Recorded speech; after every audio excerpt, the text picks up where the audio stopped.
I think during my master studies at TU Berlin, I became really excited and fascinated about economics. And part of the reason is maybe related to the SOEP.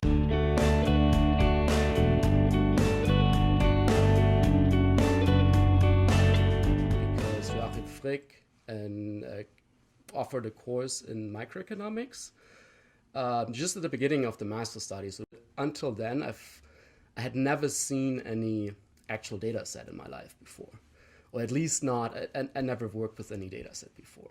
So that was maybe the moment when I realized, well, that's pretty exciting, and I can analyze some, using microdata, some actual questions that I'm interested in and get some answers, like empirical answers, and I like that quite a bit.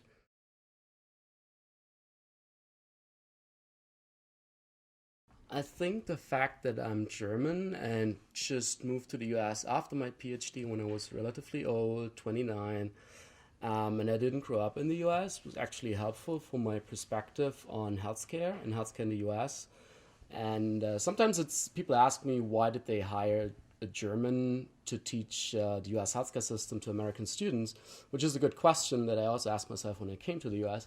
But I think actually that it helps a lot because you have a little bit of an outsider perspective and you're able to analyze a very complex system from a more rational, non-emotional perspective. Americans are really emotionally deeply involved into healthcare. So there are two sides, and people hate Obamacare or they love Obamacare, and there's not much in between.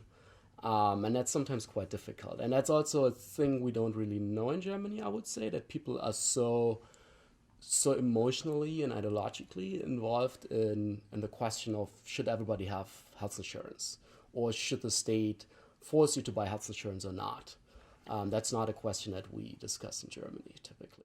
My personal opinion is, and also I think that's a quite objective opinion, that Obamacare is not a fundamental healthcare reform. It's significant, but it doesn't really change the system itself. It regulates it more, it mandates that everybody should have health insurance, but it's not a radical change to a single payer system like Bernie Sanders proposes.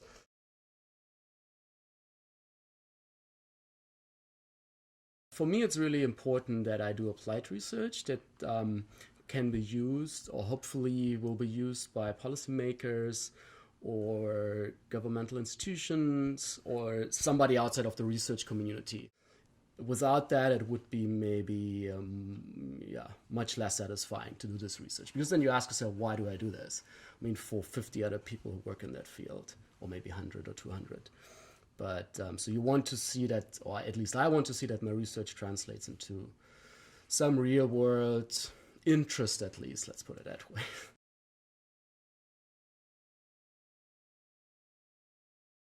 The one main advantage of the SOEP data is the long time horizon, so you can follow people over time in a panel, which is ideal if you want to look at choices that individuals make over time, over their life cycle. And the second aspect, it's very rich survey data, so you have a lot of measures of personality, risk aversion, measures that you would never ever have in administrative data sets.